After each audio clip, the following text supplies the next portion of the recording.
혹시 요즘 이런 일들을 겪고 계신가요? 가족처럼 가까웠던 친구와 멀어졌나요?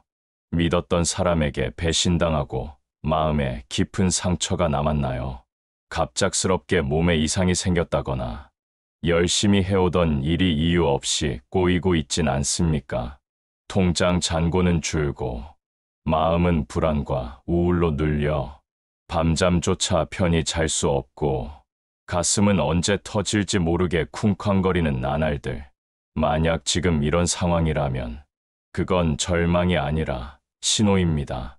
당신 인생에 커다란 복이 오고 있다는 분명한 징조입니다. 믿기지 않으시겠지만 대부분의 사람들은 인생이 완전히 바뀌기 직전에 꼭 이런 폭풍 같은 시간을 통과합니다. 왜냐하면 모든 복은 반드시 시련을 데리고 오기 때문입니다. 그 시련은 복을 담을 준비가 되었는지를 묻는 마지막 시험이죠. 인생은 순리대로 흐릅니다. 마치 물처럼. 하지만 우리 마음은 어떻습니까? 시련이 닥치면 요동치고 고통이 오면 방향을 잃습니다. 이럴 때일수록 기억하세요. 지금 당신이 겪고 있는 이 모든 혼란, 외로움, 고통은 지금까지 짓고 살아온 업이 빠져나가고 새로운 복을 담을 공간을 만들고 있다는 뜻입니다. 사람은 인연이 닿으면 떠나고 복은 고통을 다하면 찾아옵니다. 지금 당신은 복이 오기 전 반드시 지나야 하는 고통의 터널 속에 있습니다. 하지만 그 끝에는 당신 인생을 완전히 바꿔놓을 놀라운 변화가 기다리고 있습니다. 사람들은 말합니다. 왜 나만 이런 일을 당해야 하지? 나는 열심히 살았는데 왜 이런 고통이 닥쳐오는 거지? 그러면서 화가 치밀어 오릅니다. 참지 못하고 견디지 못하고 결국 큰 소리치고 그 화의 복을 스스로 걷어차고 많은 경우가 너무도 많습니다. 하지만 부처님께서는 이렇게 말씀하셨습니다. 욕하는 자가 있더라도 마음이 평온하다면 그 사람은 마치 전쟁터에서 이긴 자와 같다. 법구경. 복은 시련을 참아낸 자에게만 머무릅니다. 대우는 고통을 견딘 자의 손에만 들어옵니다. 그 화 하나를 제대로 참는 순간 당신 인생은 완전히 바뀔 수 있습니다. 지금부터 왜 복이 오기 전 시련이 오는지, 그리고 왜 화를 잘 참는 것이 복을 부르는 열쇠인지 부처님 말씀으로 시원하게 알려드리겠습니다. 20년 가까이 알고 지낸 친구에게 사업 자금을 빌려주었는데 연락이 끊기고 돈도 받지 못한 채 결국 인간관계까지 무너진 경우, 혹은 가족처럼 믿었던 동료에게 내 뒷담화를 들었을 때 내가 이렇게까지 믿었는데 어떻게 나한테 이럴 수 있어? 라는 배신감이 드는 순간이죠. 왜 이런 일이 생기는가? 배신은 인간관계의 정리가 시작되었다는 신호입니다. 우리는 운이 바뀌기 전 과거의 에너지에 맞는 사람들과 자연스럽게 멀어지는 시기를 겪습니다. 배신은 고통스럽지만 실은 내 에너지와 맞지 않는 관계가 떨어져 나가는 과정일 수 있습니다. 마치 뿌리 썩은 나무가 태풍을 견디지 못하고 쓰러지듯 운이 올라가기 직전에는 진짜 아닌 사람들부터 떨어져 나갑니다. 어떻게 받아들여야 하나? 배신당했을 때는 억울하고 분하지만 그것이 오히려 복이 들어올 공간을 만들어준 사건일 수 있습니다. 나를 아프게 한 사람은 나의 복을 대신 가져간 사람이다. 이 말처럼 원망보다는 정리의 시간이다 라고 여기는 것이 좋습니다. 갑작스러운 병질병이 생길 때 건강하던 사람이 어느 날 갑자기 디스크로 몸이 굳거나 속이 안 좋아 병원에 갔다가 암 초기 진단을 받는 등 예상치 못한 병으로 인해 일상과 계획이 멈춰버리는 경우, 왜 이런 일이 생기는가? 병은 몸과 마음이 쉬어야 한다는 신호입니다. 특히 대운이 오기 전 몸이 탈이 나는 경우가 많습니다. 이는 지금까지 쌓아온 과도한 스트레스와 업이 몸을 통해 밖으로 배출되는 과정입니다. 또한 강제로 쉬게 함으로써 내면을 돌아보고 삶의 방향을 점검하게 만드는 계기가 됩니다. 어떻게 받아들여야 하나? 병이 찾아왔을 때, 왜 하필 지금 나에게 이런 일이? 라고 하기보다, 이 병이 내 삶을 바꾸는 기회일 수 있다고 받아들이는 태도가 필요합니다. 실제로 병을 계기로 명상을 시작하거나 식습관과 삶의 태도를 바꾸어 인생이 전환된 사람이 많습니다. 3점. 경제적으로 손해를 볼 때, 열심히 모은 돈을 투자했는데 실패하거나 가게 매출이 뚝 떨어져 생활비가 부족해지는 경우, 혹은 갑작스러운 지출이 생겨 재정적으로 바닥을 찍는 상황이 올 때도 있습니다. 왜 이런 일이 생기는가? 돈의 손실은 내가 진짜 중요하게 여겨야 할 것이 무엇인지를 일깨우기 위한 사건입니다. 또한 집착하고 있던 물질적 에너지를 내려놓게 만드는 계기가 됩니다. 복이 들어오려면 돈에 대한 두려움이나 집착도 정리되어야 합니다. 한편, 지금의 손실이 결국 더 큰 복을 받아들일 그릇을 만들기 위한 과정일 수도 있습니다. 예를 들어, 작은 사업이 망한 뒤 진짜 내 길을 찾아 창업에 성공한 사람들, 퇴직금이 사라진 뒤 더 나은 길로 전환된 사례들이 많습니다. 어떻게 받아들여야 하나? 잃었기 때문에 끝난 것이 아니라 이 손해 덕분에 더 큰 복이 들어올 수 있게 되었다. 이런 관점을 가지면 손해가 아닌 전환의 시작으로 볼 수 있습니다. 심리적으로 극심한 불안을 느낄 때 갑자기 잠이 안 온다. 이유 없이 초조하고 불안하다. 미래가 너무 불확실하게 느껴진다. 주변 사람들의 말이나 시선에 예민해지고 자신감이 바닥난다. 이런 증상은 몸은 멀쩡하지만 마음이 병든 상태입니다. 왜 이런 일이 생기는가? 큰 복이 오기 전 마음의 진동수가 바뀌기 때문에 혼란이 옵니다. 운이 바뀔수록 그에 맞는 새로운 감정관계 직업 삶의 태도가 필요해지기 때문에 기존의 나와 부딪히며 내면이 흔들립니다. 이건 정신이 망가지는 게 아니라 재구성되는 중입니다. 옛 사고방식이 무너지고 있는 것입니다. 어떻게 받아들여야 하나? 이럴 땐 억지로 고치려고 하기보단 마음이 지금 정리되고 있다는 사실만 알아차리면 됩니다. 그리고 명상, 부처님 말씀 듣기, 자연 속 걷기 같은 심신을 안정시키는 행동을 통해 마음의 균형을 되찾아야 합니다. 이 네 가지는 결코 망조가 아닙니다. 오히려 운이 바뀔 징조이고 복이 들어오기 전 반드시 통과해야 할 마지막 관문입니다. 그러니 지금 시련이 온다면 그것은 복이 가까워졌다는 증거입니다. 복은 시련을 이겨낸 자에게 옵니다. 태우는 고통을 참고 견딘 자의 손에 들어옵니다. 당하는 화를 제대로 참는 순간 인생이 기적처럼 바뀌는 이유, 지금부터 부처님 말씀을 통해 알려드리겠습니다. 1점. 복이 오기 전에 반드시 폭풍이 옵니다. 우리는 인생에서 중요한 기회를 앞두고 항상 이상한 일들을 겪습니다. 예기치 않은 사고, 인간관계의 배신, 억울한 누명, 말도 안 되는 오해. 왜 이런 일이 몰려올까요? 그건 바로 복이 오기 직전이기 때문입니다. 부처님께서는 이런 상황을 업장, 소멸의 기회라 말씀하셨습니다. 만약 선한 일이 나타나기 전에 장애가 생긴다면 이는 복의 전조 젠자인이라. 금강경 주석 중에서 복이 오기 전에 과거의 업이 먼저 정리됩니다. 마치 축복이 들어오기 전 마음의 방 안에 쌓인 먼지를 털어내는 과정과도 같습니다. 하지만 대부분의 사람들은 이 과정을 못 견디고 화를 냅니다. 왜 나만 이래? 도대체 뭘 잘못했길래? 그리고 노발대발하면서 그 복의 씨앗마저 스스로 짓밟아 버립니다. 2점. 화를 참지 못하면 복은 떠나고 업은 남는다. 화는 가장 빠르게 복을 소멸시키는 독입니다. 입으로 한번 쏟아낸 분노는 업으로 남고 그 순간 복은 우리 곁을 떠나버립니다.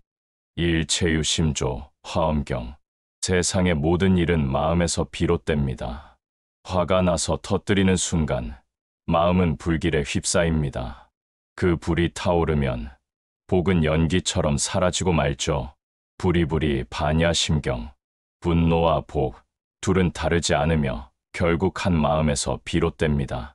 즉, 마음을 다스리는 자만이 복을 부를 수 있는 법입니다.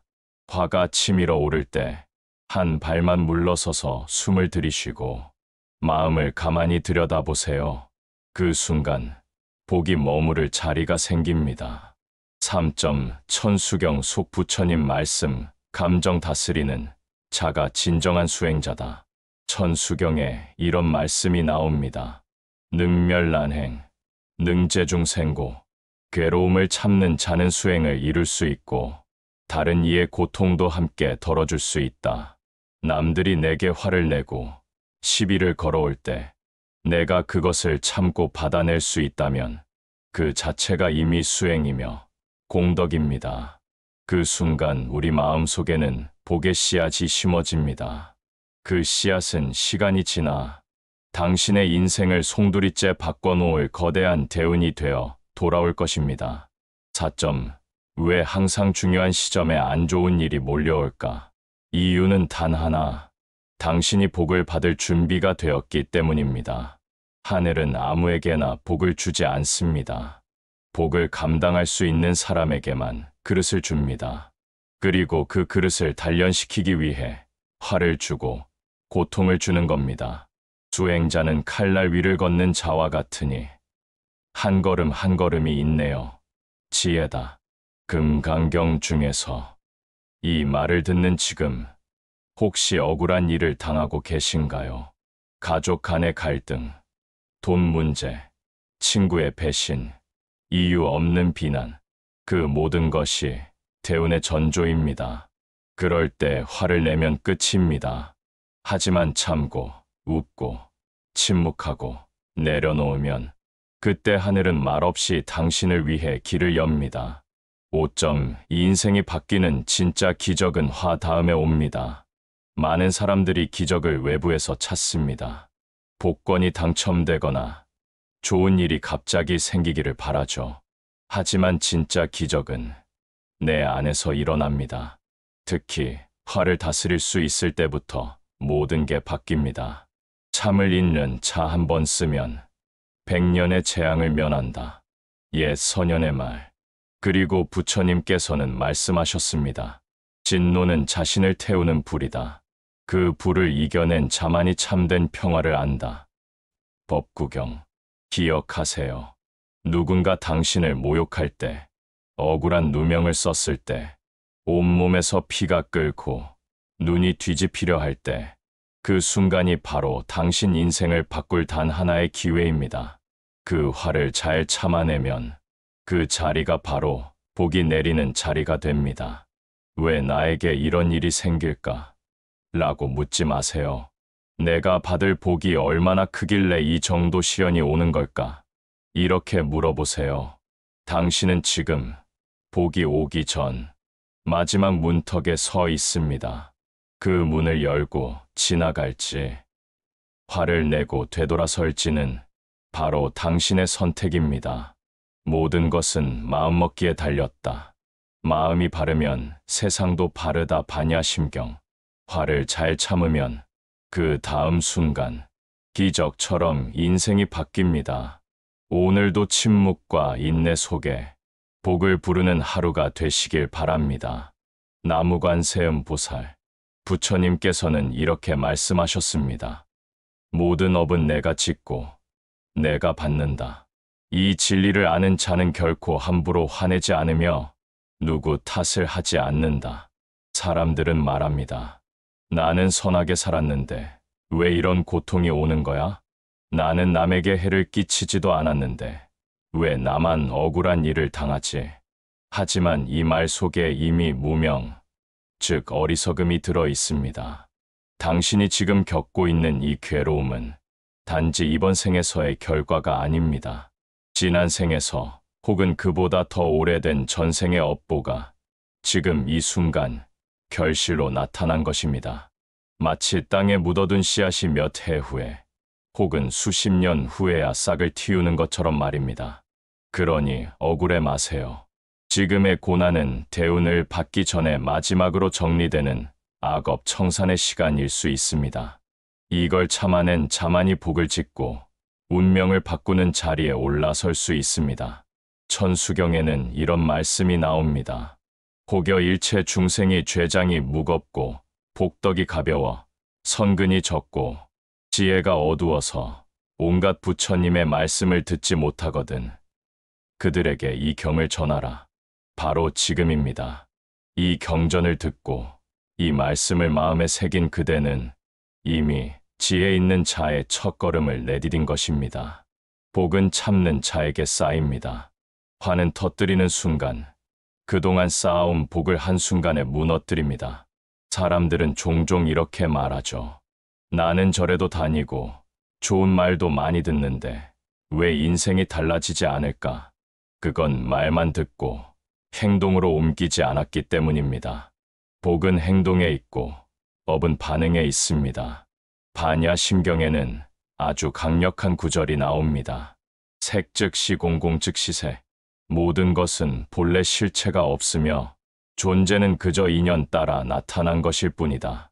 지금 당신이 겪는 그 억울한 일도, 그 사람의 모욕도, 그 고통도 결국은 텅 빈 환영일 뿐입니다. 그걸 붙잡고 괴로워하는 건 불에 뛰어드는 나방처럼 스스로를 태우는 어리석음입니다. 지금 이 순간 그 화를 꾹 참는다면 그 업의 불씨는 더 이상 타오르지 못하고 꺼져버립니다. 그 순간 당신은 업을 녹이고 복을 쌓고 인생을 완전히 반전시키는 자리에 서게 됩니다. 금강경에도 비슷한 가르침이 있습니다. 응무소주 이생기심. 어디에도 머물지 말고 그 안에서 큰 마음을 일으켜라. 분노에 머물지 마십시오. 억울함에 머물지 마십시오. 복을 짓고 싶은가요? 그렇다면 멈춰라. 그리고 웃어라. 누군가 당신에게 소리치고 억울한 말을 해도 그 자리에 서서 웃는 사람만이 복을 가져가는 사람입니다. 왜냐하면 화는 복의 문을 닫고 인내는 복의 문을 활짝 여는 열쇠이기 때문입니다. 이런 이야기가 있습니다. 한 남자가 있었습니다. 직장에서 부당한 대우를 받고 억울한 누명을 써서 좌천되었습니다. 분노가 치밀어 집에 돌아와 아내에게 화를 내고 아이에게 소리쳤습니다. 결과는 뻔했습니다. 가정은 깨어졌고 그는 삶의 바닥을 경험합니다. 그런데 그로부터 3년 후 비슷한 상황이 또 찾아왔습니다. 이번엔 그는 참았습니다. 그저 가만히 자신에게 말했습니다. 이 또한 지나가리라. 그리고 한 달 뒤 그를 불공정하게 대했던 상사가 스스로 문제를 일으켜 자리에서 물러났고 그 자리를 대신한 이가 그 남자를 발탁하여 임원으로 승진시켰습니다. 화를 참은 한순간이 그의 인생 전체를 바꾸었다고 그는 말합니다. 그러니 이 말씀을 꼭 기억하세요. 화를 참는 것은 지는 것이 아니라 업을 끊는 것이다. 우리는 늘 선택의 갈림길에 서 있습니다. 화낼 것인가, 참을 것인가, 복을 짓는가, 업을 짓는가. 업이 깊어질수록, 복을 받기 직전일수록 그 유혹은 강하게 다가옵니다. 왜냐하면 복이 들어오려면 업이 빠져나가야 하기에 반드시 한 번은 그 시험이 찾아오기 때문입니다. 오늘 이 말씀을 들은 그대여, 이제는 더 이상 화에 끌려다니지 마십시오. 억울하면 기도하세요. 화나면 참선하세요. 눈물이 나면 조용히 염불하세요. 그 모든 순간이 당신의 업을 지우고 복을 짓는 위대한 수행입니다.